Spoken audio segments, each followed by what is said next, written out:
Be sure to listen until the end of the episode for a special announcement. This is Left Hand.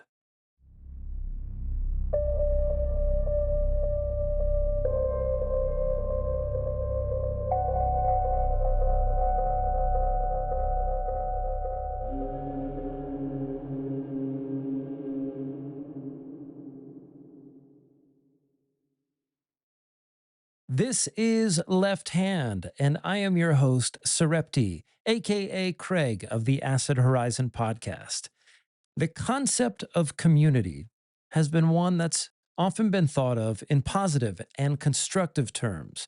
A collection of individuals working together, bound by shared goals, values, or identities. However, in the post war era of the 20th century, the notion of community came under scrutiny through thinkers like George Bataille, Maurice Blanchot, and Jean-Luc Nancy. The shared question of these thinkers was whether we could think of community outside of these terms, and also in such a way that would avoid very specific risks of totality and foreclosure familiar to previous ways of thinking both community and communism. So, in today's episode of Left Hand, I am going to center the work of Maurice Blanchot from his 1988 The Unavowable Community. Now, as soon as I set out on this project of going back to a kind of favorite book of mine, I realized that I had already put myself in the path of a few difficulties given the significant overlap between the work of Blanchot, Nancy, and their use of the work of George Bataille in the development of this particular concept called désœuvrement, which has been translated into such English words as unworking or inoperativity. But as we'll find out, there's a lot of problems with this particular translation that are addressed in the translator's preface. However, in addition to those problems, we also need to understand that Blanchot's The Unavowable Community is a response to Jean-Luc Nancy's 1986 The Inoperative Community, which Nancy points out later in his life began as an essay and then was later developed into a book. And as Nancy mentions in a commentary on the work of the Inoperative Community and the Unavowable Community from 2001, that the word désœuvrement, despite being the title of the essay and the book, is in fact a very Blanchotian concept. So, in retrospect, perhaps a better path would have been to read the Inoperative Community and then go into the Unavowable Community. However, we are availed by this latter-day essay by Nancy from 2001 called The Confronted Community, wherein he reflects on both works and the zeitgeist from which this concept arises. And with that said, I think it's really important to realize how both Nancy and Blanchot are indebted to the work of Bataille in the development of this particular concept. It's perhaps also worth mentioning that the concept of inoperativity is also something taken up by philosopher Giorgio Agamben, which, as Acid Horizon, we did an episode on Agamben's What is an Act of Creation, where he responds to Deleuze's essay, What is a Creative Act? Which I will post in the show notes in case anybody is interested in listening to that. And part of the reason that I'm stirring the name drop soup right at the beginning of this talk is that the importance of these concepts spans several philosophers of the post-war era, and it also informs what then comes to be known as destituent politics in the 21st century. And so I think within Blanchot's work, as we'll explore it here today, there is something for the ontological anarchist or even the political anarchist out there who's looking to expand their bibliography as a way to develop their theoretical approaches to anarchist politics. However, in the end, you don't need to be a political anarchist, nor do you need to be an ontological anarchist, I think, to enjoy the provocation that Blanchot puts forward in the Unavowable Community and the way that it intersects with these lines of thought that we get from Bataille and Jean-Luc Nancy.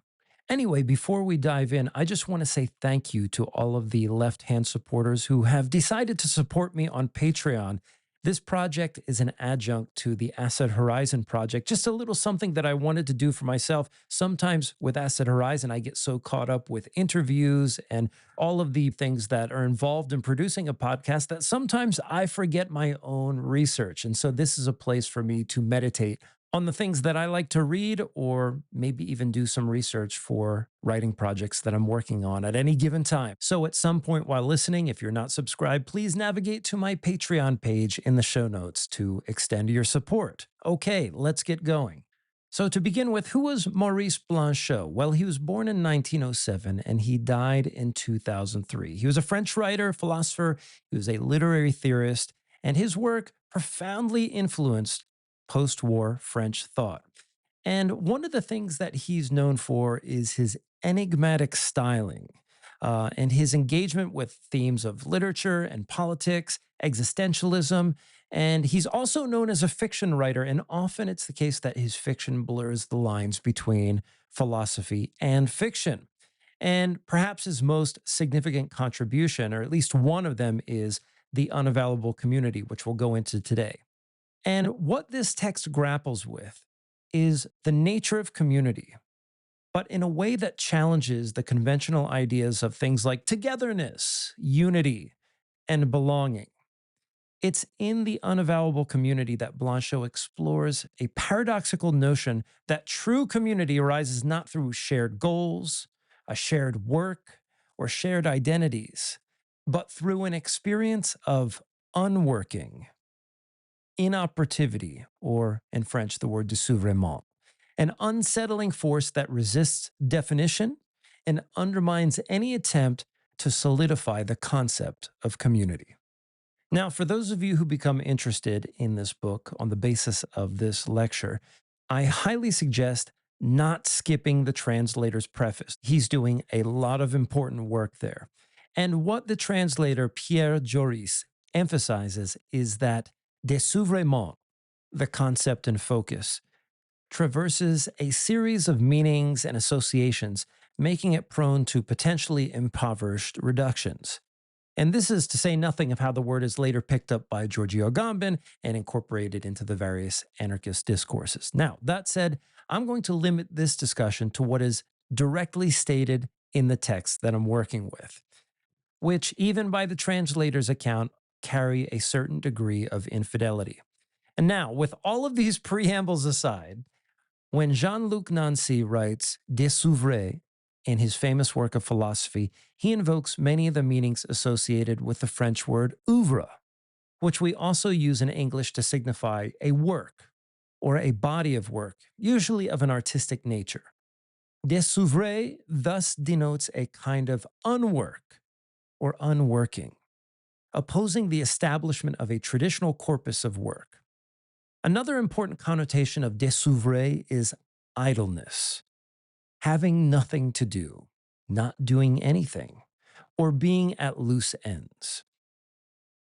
And perhaps one of the biggest challenges in understanding the sense of unworking that occurs in writing or describing the nature of community is that désœuvrement functions as an active force for Blanchot, but not in the conventional sense.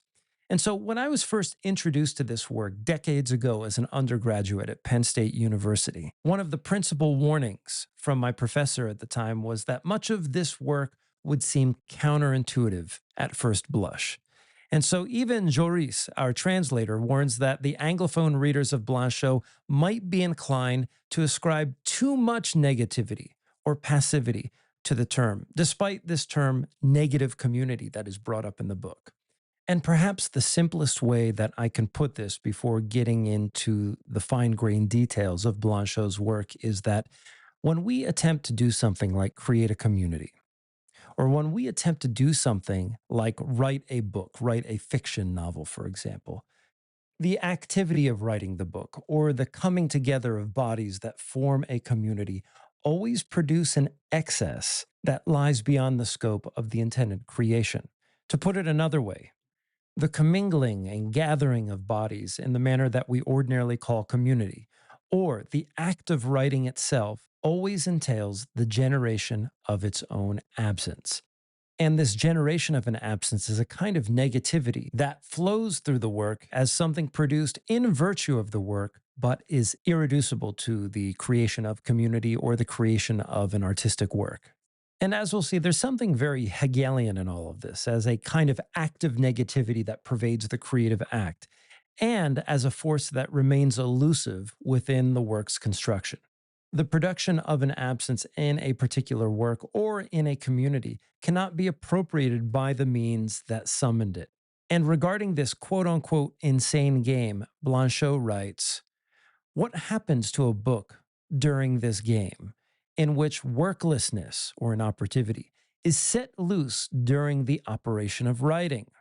The book, the passage of an infinite movement, a movement that goes from writing as an operation to writing as worklessness, a passage that immediately impedes. Writing passes through the book, but the book is not that to which it is destined, its destiny. Writing passes through the book, completing itself there even as it disappears in the book. And yet, we do not write for the book. The book, a ruse by which writing goes towards the absence of the book. I just want to stop for a moment and acknowledge that some people listening to this might be very confused at this time. But let me try to reformulate one of Blanchot's own sentences. How's this sentence? The community, an artifice by which being in common moves towards the absence of the community.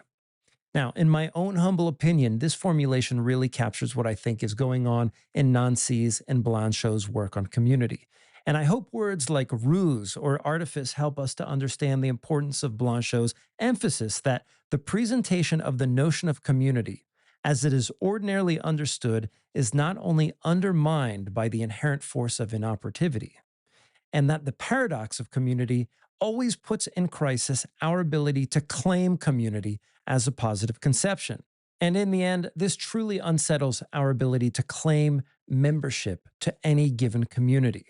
And hopefully, by the time that I'm done with this monologue, you'll get a sense that that is what is important about Blanchot and Nancy's ideas on inoperativity. That our ability to claim membership within a community always directs us back to an ontology of the subject, which has been so problematic for the history of philosophy. What's more is that when it comes to thinking of community in terms of, let's say, a kind of collective work that is produced, it's often the case that these ways of thinking about community run up against certain ontological and existential limitations, which point to our utter finitude as human beings. And it is here that our trusty translator has pulled once again a paragraph from the work of Jean-Luc Nancy, which I think succinctly summarizes Nancy's philosophy in the inoperative community. Quote, that is why the community cannot come within the province of the work, l'oeuvre. One does not produce it. One experiences it as the experience of finitude, or its experience makes us. The community as work, or the community through works, would presuppose that the common being, as such, is objectifiable and producible in places, persons, edifices, discourses, institutions, symbols, in short, in subjects. The products of operations of that type, no matter how grandiose they aspire to be, never possess more communitarian existence than the plaster torsos of Marianne. End quote. Nancy continues, quote, the community takes place out of necessity in what Blanchot has called the unworking désœuvrement. Before or beyond the work, it is that which withdraws from the work, that which no longer has to do with production nor with completion, but which encounters interruption, fragmentation, and suspension. The community is made of the interruption of the singularities, or of the suspension that singular beings are.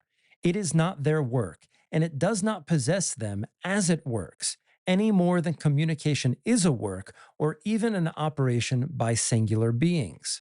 For it is simply their being in suspension at its limit. Communication is the unworking of the social, economic, technical, and institutional work. Now, if you've been following our work on Acid Horizon, particularly the Bataille reading groups and the multiple episodes on George Bataille that we have done, you can see how that the line of thought that's developed by Nancy and Blanchot follows from this concern that Bataille presents in The Accursed Share, where the dominant forms of social and economic reproduction in the 20th century were of capitalism and the real existing communism of the time, which both centered productivity as their principal axiom, and the real existing communism or Stalinism of the day, for Bataille, was in a sense the pinnacle of rational production, which then became pegged to a repressive and authoritarian form of government. Now, Blanchot, like Bataille and Nancy, falls in with a group of thinkers who bore witness to the transfiguration and ultimately what was believed by many to be the failure of an ideal, that of communism, and the way that this failure actually had manifested through Stalinism until the ultimate collapse of the Soviet Union in the 1990s. And so the line of thought that's developed by Blanchot and is informed by the work of Jean-Luc Nancy and Bataille is what we can call the thought of the negative community. And it is informed by the indelible imprint of communism and its status as both a problematic and as the real experience of thinkers on the left in the 20th century.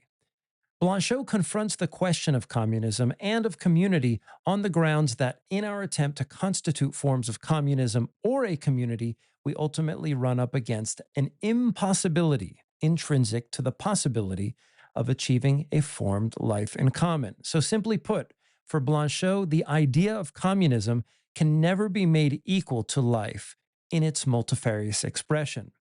When communism is posited as an absolute immanence, it risks becoming totalitarian in its full circumscription of the individual. And he argues that this notion of communism perhaps unwittingly imbues the individual with a kind of power, a power to unsettle the communist immanence. And it is this form of political immanence that therefore requires the dissolution or the preemption of anything that prevents the individual from asserting themselves as an entirely self determined being. Blanchot writes that the individual in this framework is conferred a paradoxical mortality and immortality. Under communism, they are mortal in line with their inability to perpetuate themselves without alienation, and they become immortal as an excess or embodiment of limitless life, forever in conflict with the pressures accorded to the image of absolute immanence. And now Blanchot is a well read intellectual and he's familiar with the various traditions of his time. And he cites Marx early in this book. And he understands that this view of the relationship between communism and the individual risks being labeled as counter revolutionary. However, he takes this argument a step further. In considering the differences between individuals that must be managed within the communist framework, Blanchot acknowledges that the persistent dissymmetry in society forces us to recognize the irreducibility of the other. And it is precisely this irreducibility that makes communal bonds inherently tenuous or unstable. Blanchot also asserts that the failure of absolute immanence means that the question of community inevitably invokes a sense of its absence.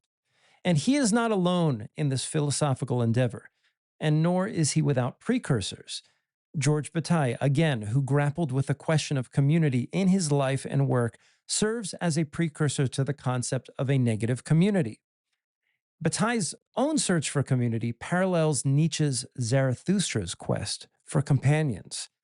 And this is a comparison that I've made in some writing that I've done recently that's yet to be published. But I think this comparison is apt because when you look at Zarathustra, if you read Nietzsche's Thus Spoke Zarathustra, he sought to become a teacher of the Übermensch, to challenge the values of his age, only to be drawn in the end to an even more profound ambition, which was to teach the eternal return. So for Zarathustra, there is a marked shift in his ethical priorities, which is something that I see in Bataille's work as well. Bataille's exploration and practice of the essence of community led him to conclude that being part of a community means experiencing a form of shared solitude, where the boundaries of community inevitably dissolve. So, for both Bataille and Blanchot, the sublime truth of community lies in the sense of absence that always pervades our being in common. Blanchot captures this essence of a community of absence with a phrase from Bataille. To be in common means to be abandoned to the absence of boundaries. Blanchot also highlights an important paradox in Bataille's notion of community. On the one hand, there's an incessant dissolution of our sense of boundedness, which disrupts the proprietary way in which community is shared. This is my community, and of which I am a member. On the other hand, there's the seemingly singular nature of my death and my experience of the absence of community, revealing how this absence elucidates a kind of tortured boundary between the community and the self, where no final appropriation seems possible. And so, just to restate that in other terms, we've already mentioned that life cannot be reduced to these objective categories that are often associated with community, but at the same time, the very private and personal nature of my death, my experience of death, is something that cannot be shared. And as we'll see, no one else in the quote unquote community can lay claim to it. And for Blanchot, there's actually another interesting aspect to thinking against the ordinary notion of community as we know it. From the standpoint of thought itself, Blanchot sees the idea of thinking in terms of the common, or defining community by what is shared or what can be reduced, as not only risking verging on fascism, but also deprioritizing what might be something that is either important or surprising in thought and in thinking itself.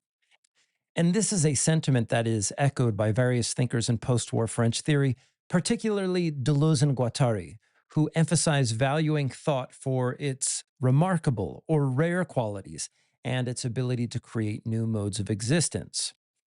Furthermore, the etymology of the words common and community might help us gain a deeper understanding of what's at stake in theorizing community in a new way.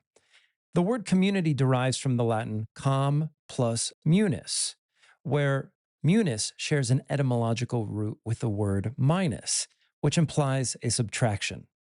A conventional interpretation of com munus is that to be in common is to share a minus in the form of something like a debt or an obligation. So to achieve community, we set aside a share of our freedom, of our wealth, our time, and so on, so that a communal whole might thrive. Or it might be the case that those who have a superior status in the upper echelons of society will have the ability to impose forms of debt upon those who are deemed to have a lower status. And it is in virtue of this kind of dynamic that social hierarchies can be recuperated. Now, given Bataille and Blanchot's transformed view of community as an impossibility, always troubled by the absence of community, perhaps there's room to reconsider the notion or the status of this minus. And while I'm not a Latin scholar, this is just a riff. Another quote unquote minus or lack is conceptually nestled in Bataille's work, the principle of insufficiency. For Bataille, it is our encounter with the other that activates this principle of insufficiency and brings awareness of the radical alterity of the other, which in turn prompts us to question our own being. Left alone in the shell of our individual existence, our being tends to, as Bataille says, fall asleep or calm down. And for Bataille, the encounter with the other does not prioritize recognizing the other to form a social body. Instead, it is through strife that our sense of being is activated. As Blanchot writes, quote, "A being does not want to be recognized. It wants to be contested." End quote. For both Bataille and Blanchot, our existence is experienced through an agonism constantly shattered against the other, where every act of recomposition is intertwined with the logic of decomposition. The interplay of beings in this paradoxical logic is marked by the demand that our finite bodies, kind of mashed together, in some sense, which entails that we are somehow summoned to the task. Blanchot states that, quote, the existence of every being thus summons the other or a plurality of others.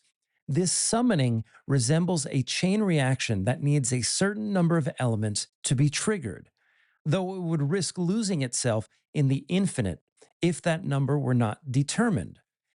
Just as the universe composes itself only by unlimiting itself in an infinity of universes. It therefore summons a community, a finite community, for it, in turn, has its principle in the finitude of beings that form it, and would not tolerate if the community were to forget to carry the finitude constituting those beings to a higher degree of tension.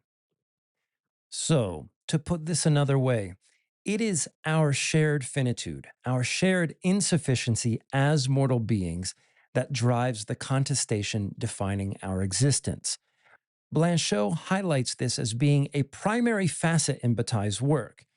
And while Bataille is often seen as a figure who champions non religious ecstasy, leading some to believe he views voluptuousness and ravishment and all of that sexual stuff as virtues in themselves, Blanchot emphasizes something he sees as more important. For Blanchot, it's the way Bataille's surges of ecstatic energy disrupt immanence, drawing upon forces that reveal the porous and insufficient nature of existence. This challenges the solidity often attributed to various notions of community, whether there are communities in the transcendent religious form or the kinds of secular immanence of political communities, which often also risk plummeting into fascism or are simply overtly fascist themselves. And so now we need to talk about death. It is the effort to secure meanings for life, whether it is by smuggling in a totalizing idea or openly brandishing such an idea that conflicts with what truly calls us as individuals and as a community into question. For Blanchot, it is not simply the relationship between our finite being and the inevitability of our own death that we confront. Rather, it is the death of the other, the capacity for another to absent themselves from our world that reveals the radical openness and impossibility of community, as we have discussed so far. Blanchot draws upon a powerful image from Bataille's work to illustrate our relationship to the death of others. When someone close to us dies, it is we who are left behind in the world. Bataille writes that in witnessing the death of a loved one, for example, we are left, quote, beside ourselves, end quote. In keeping vigil with the deceased, we share, in a kind of extreme way, our solitude, our singular, unshareable possession. It is through the death of the other that the force of solitude is experienced in its most profound form. It is in facing the death of another that we feel the utter porosity of our being, a widening of the aperture between life and death, and the various effects it induces within us. Blanchot's embrace of Bataille's poetic meditation on death as a foundation for the concept of the negative community comes with a caveat. Our mortality cannot be elevated to a principle that positively constitutes a notion of community. Even in the most secular of terms, the dead often become symbolic material for a universalized subjectivity, in which we attempt to preserve some essential kernel of community. Instead of an afterlife in heaven, for example, the dead are often slotted into a mausoleum of secular ideals. They died for the family, he died for his country, or she died for humanity. As Blanchot notes, such phrases serve to redeem death through the notion of membership, by being a member of a community. Membership refers back to the self sufficient unity that binds others by contract, blood, race, or other forms of association. Now, by this point in the monologue, it seems like we've completely sworn off the notion of a positive community. While the negative community might seem like a depressing alternative to the deeply ingrained meanings we already share about death, Blanchot suggests that even for those who do not believe in God, we often replace him with another idol to reconstitute the subject. However, both Blanchot and Bataille believe that a radical freedom awaits those willing to embrace the openness of a negative community. But what this presupposes, or at least demands of us, is a kind of moral courage and willingness to overcome those distinctions which bind us in sometimes familiar and intimate ways. And it leaves open the question of how to act in a world so deeply suffused with the demand for solidity and the demand for identities, discreteness, and other legible forms of life. So I suppose it's at this point that I'm addressing those who might be thinking, wow, all of this sounds a little bit nihilistic. Maybe it's never a good idea to attempt to constitute a community of any kind. I'm not so sure that's exactly the ethical injunction here, although something like that is at work, which is to say that when we are being in common or we have a kind of gathering that calls people together, what is it that we are forced to consider?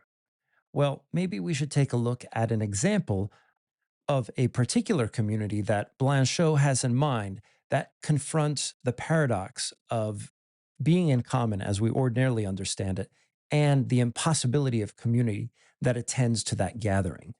So now there is a particular group or an organization or a community that we need to take a look at that's often the subject of interest for anyone involved in this particular area of research, which is Acéphale. And so for Blanchot, an important avatar of the negative community is Acéphale, the headless community, the clandestine group formed by George Bataille, Pierre Klossowski, Roger Caillois, and others, whose purpose involved counteracting the dominant political forces of their time.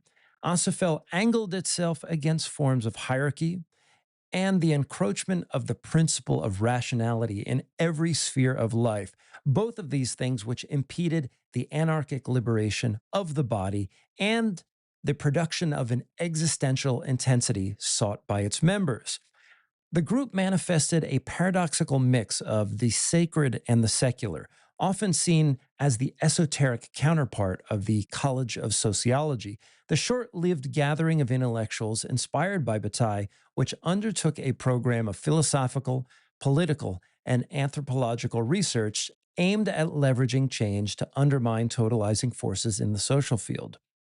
Blanchot's retrospective on Acéphale in the Unavowable Community gestures to the aura and mystery that lingers around its membership, which is characterized not by its integrity, but by Acéphale's collective exposure to the nothingness that perpetually dissipates its membership. To have become a member of Acéphale was to involve oneself in a paradoxical or senseless relation that, in the last instance, excluded the absolute bond between members of the community. The connection between Acéphale and the negative community becomes clear here, but Blanchot adds something else. The members of Acéphale planned a ritual sacrifice of one of their own, and it was Bataille himself who sincerely committed himself to volunteering as the victim, but for better or for worse, no one stepped forward to perform the extreme act. The purpose of the sacrifice was to create a collective moment of existential intensity where a consenting victim, Bataille, and ultimately the executioner themselves would lose their life before the community, forging a profound bond through this act of loss. The irony is that in the group's collective lack of moral courage to complete the sacrifice, it actually transgressed its own law, subverting the dictum that bound its members in sacred intimacy. However, to have carried out the illicit act of consensual murder would itself have contradicted the group's intrinsic logic, at least according to Blanchot. By attempting to affirm the community through an act of sacrifice, by fulfilling the project it had set out for itself, Acéphale would then have become a spurious realization of the community it intended to create. Thus, for Blanchot, It is in Acephale's failure to actualize itself and in the dispersal of its membership that the negative community was then carried off by its disparate members into other domains, or as he says, other oppressed domains. Now, the inner teenage goth in me wants to accept this poetic rendition of the coming to pass of Acéphale as it fulfills a romantic impulse to redeem the group's image.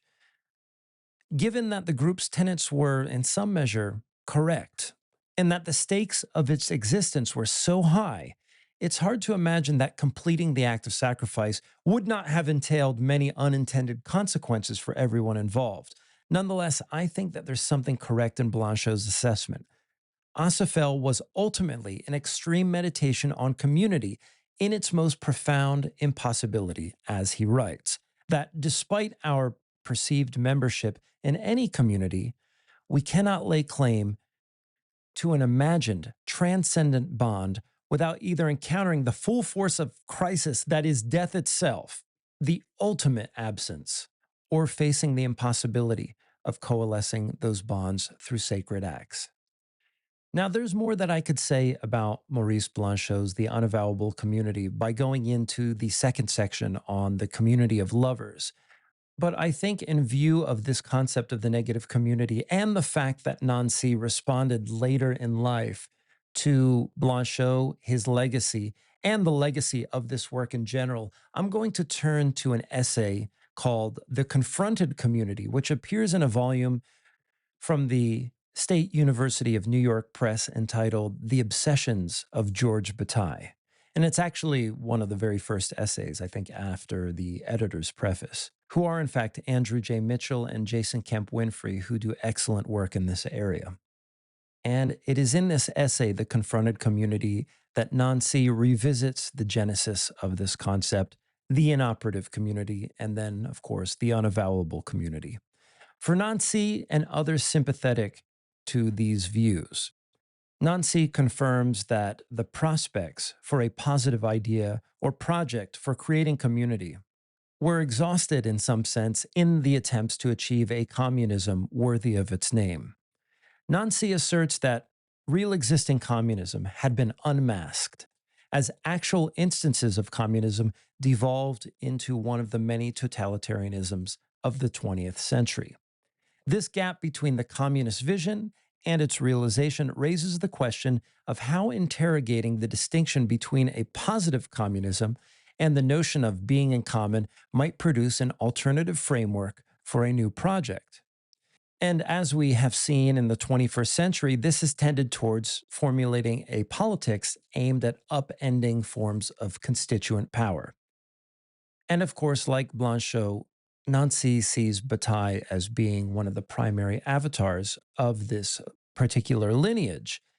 And in the essay, he recalls one of the unprecedented and controversial ways Bataille's work diverged from other left wing thinkers and writers of his day, as he notes what he saw as a lack of a particular kind of libidinal energy in left wing movements compared to, let's say, far right and fascist groups, which seem to manifest and mobilize this energy in effective ways.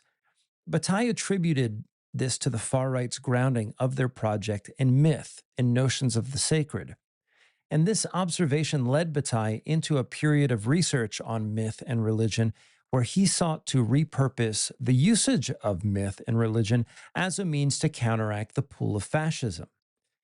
Despite his deep contempt for fascism, Bataille recognized that a mix of fascistic and revolutionary tendencies percolated at the fringes of society, or what he calls the heterogeneous domains. And if you've been following this channel for any length of time, you'll probably remember that the very first episodes were on Bataille's heterology. Bataille wanted to understand how to redirect those forces to undermine their attraction to fascist figureheads. Nancy, however, was disappointed to discover that Bataille's project had lapsed from its initial intentions. And as Nancy puts it, Bataille's project for a heterological community had miscarried in the wake of the war, and the project of Western democracy prevailed over its rivals, such as communism and fascism, pushing the alternative vision for community to the margins of politics. Nancy also mentions the quote unquote madness involved in proposing a refurbished idea of community as inoperativity, not as a goal of real existing communism or in any essentialist sense. Nancy was struck by Blanchot's response as it evoked the importance of returning to the question of community, partly due to how real existing communism had both concealed and revealed the nature of the common as realized in the communist project. For Nancy, the inoperative community and Blanchot's unavowable community are distinct yet intertwined concepts. In some sense, the latter is a deeper articulation of the former. Nancy suggests that Blanchot's contribution to the discourse on community emphasized the ontological contours of a negative community, a community of absence. However, the work of a community cannot be articulated as a positive attribute or project. Instead, the notion of an inoperative community reveals a deeper and graver truth. We cannot declare our allegiance to this community. This is not an ethical prohibition or a Herculean feat of transforming the nature of social relations, but rather an acknowledgement of its ethical impossibility. Nancy's retrospective on the inoperative community, as reflected in his essay, thus amplifies Blanchot's warning against elevating the notion of community to a positive principle and tethering it back to conceptions of presence. And so, in this retrospective, Nancy affirms the kind of fervor and enthusiasm that surrounded a theorization of this notion of community, which poses many questions with respect to how we approach the multiplicity of crises that we confront in today's world. Not only the crises faced by those in the world attempting to migrate to other localities that seem ecologically sustainable, but it also raises the question of how the notion of a negative community can avail us amidst the other crises of capitalism and the escalating wars of sovereign nations. Nancy's final word on the matter in paying homage to Blanchot is that we should remain leery of any attempts to elevate the notion of a negative community in any way that would reformulate the notion of a positive or constituted community that would have us fall into fascism. I think a very basic way that this cashes out is the acknowledgement that what we understand to be humanity already comes to us as a concept that is self enclosed and often preempts us in terms of thinking of forms of life that are different than the forms of life that we might engender, but nonetheless deserve the kind of flourishing that we ourselves aspire to. And another important aspect of this concept is acknowledging the ways in which constructed forms of community attend to the recuperation to constituted forms of power. One of the familiar ways that we experience this is through wage labor, and we often fail to see that the illusion of solidity that we project onto things like the family and the nation with a capital F and a capital N return to us as institutional mandates that necessitate things like wage labor. And even when revolutionaries think in terms of provisional governments or provisional establishments, these ideas are often a way of smuggling back in constituted power. So, thinking in terms of a negative community might have effects for transforming our polity. How is it that we can evacuate ourselves from the oppressive neoliberal regime while even thinking in terms of transforming our polity might be another way of smuggling back in those presuppositions that reconstitute power and reconstitute transcendent notions of community? This is a very difficult task. And if you identify as an anarchist, for example, well, it should even trouble the identity as anarchist in some way. And this, I think, is what makes the quote unquote ideology of anarchism unique, because what we are talking about, especially if we're talking about a fusion of ontological and political anarchism, it presents the challenge of affirming what we might call a destituent politics and a related set of ethics, while realizing that this politics does not have the same affordances in terms of establishing a particular political identity with a specific political group or a party or something like that. And so, perhaps as a way to finish up, I will pose a question in the language of Blanchot, Nancy, and Bataille, which is, how can forms of life flourish in a world in which we are all abandoned to a shared solitude, in which every idea of community that is presented to us will ultimately fail as a kind of container or envelope for our life, given its finitude and the way in which that finitude drives this agon of contestation that brings us together, draws us apart, creates differences in the social field, and often demands an existential intensity in excess of our meanings for life. With that said, I want to thank you for listening to another episode of Left Hand. In fact, related to this episode, there is an announcement, some news.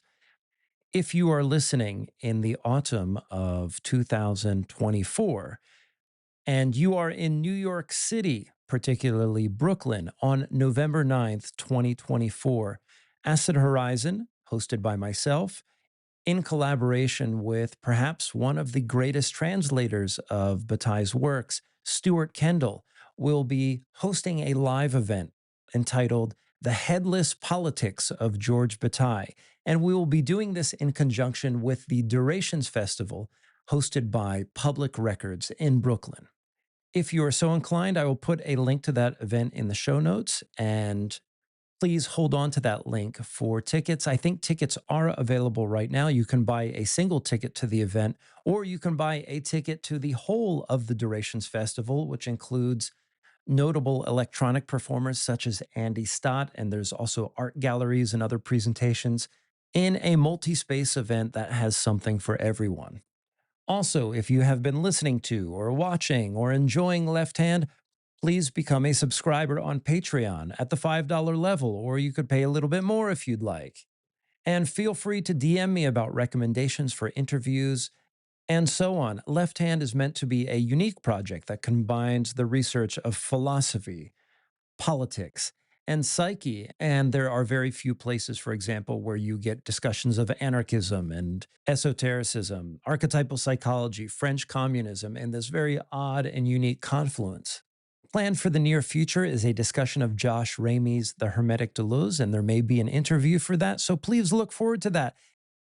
Also, there is one more thing that I need to tell you before closing out this episode, and I'm recording this as a postscript as this information comes to me just upon the eve of releasing this episode, which is Acid Horizon in conjunction with the artist Noah Trapolino, who's been on various episodes of Acid Horizon and has been very active in our reading group. We are now collaborating on a bundled publication, which includes not only a book about the philosophy of Acéphale and George Bataille, but also there is an oracle deck that Noah is working on in conjunction with it. And we will be hosting a Kickstarter campaign that will start sometime next month. And if you want to get a preview of what is to come, keep your eyes on the Acid Horizon social media, or go ahead and navigate to the link tree to Acid Horizon, which I put into the show notes.